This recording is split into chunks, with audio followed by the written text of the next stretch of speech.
All right, welcome back to the show. Doug Gottlieb, Chris Broussard, and Jason McIntyre are back.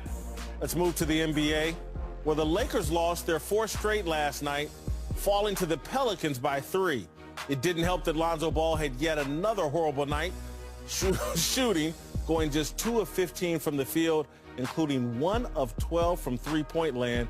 Even still, Luke Walton didn't blame Lonzo for the loss. We didn't lose because Zoe didn't make shots. Would we have a better chance if he hits a couple of those down? It's just sure. But the majority of the reason on why we lost was because we didn't make a commitment to keeping our people in front of us, and they just continued to lay the ball up at the rim. All right, last night wasn't Lonzo's only rough night lately. In his last 7 games, his numbers are just plain embarrassing, shooting 25% from the field, 14% from 3, and 33% from the free throw line. Look, I am now ready to reach a conclusion. Okay. Lavar Ball's antics from starting a year ago, back at UCLA, to now, too much pressure for Lonzo. It is now inside his head. This is like a golfer with the yips. This is like John Lester not being able to throw to first base. This is in his head. Lavar's antics, the wrong fit for this kid. And I love Luke Walton's comments at the, basically he's giving Lonzo enough rope to hang himself.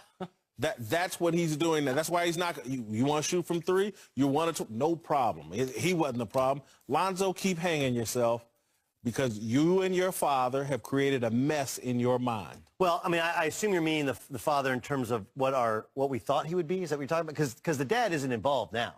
Now, I don't even think I said going back a year, the whole Lonzo hype machine is blowing up in Lonzo's face.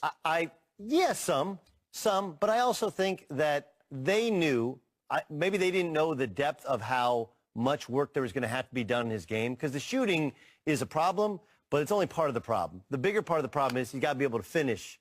There's plenty of guys. 1 of 12 from 3. Hold on, but Ben Simmons can't shoot at all. Can't shoot, but he doesn't. Right? But Ben Simmons can finish at the rim. This kid can't finish at the rim. So there's a lot of work to be done. They're not willing. They're not even close to bailing on Lonzo Ball. I didn't say that. I understand. I said Lavar's is blowing up in Lonzo's face. Remember when Nick Anderson missed the free throws? Yeah. And came back the next he's never year? the same. Yeah. This is the problem with your statement about a year ago, Lavar has created this monster. Lonzo has had great stretches. I mean, just 3 weeks ago, people were like, he's there now. Only because we're short on time.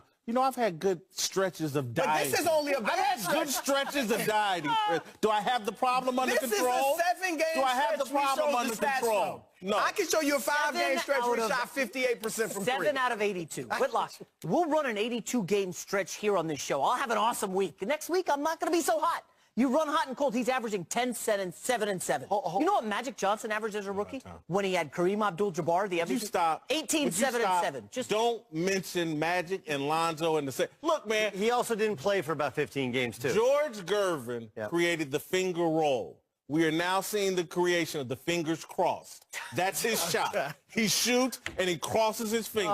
The one thing I'll give you is the free throw shooting. That is something wrong. The whole shot has to be strapped and he's hit the shot at times. Finger cross. Hey, Lavar got the memo. Lavar, stop talking. He shoots with both of his fingers. He's not in the country. Exactly. Lavar. Coming up, last night gave us a bunch of upsets. I'll tell you why there's another good one.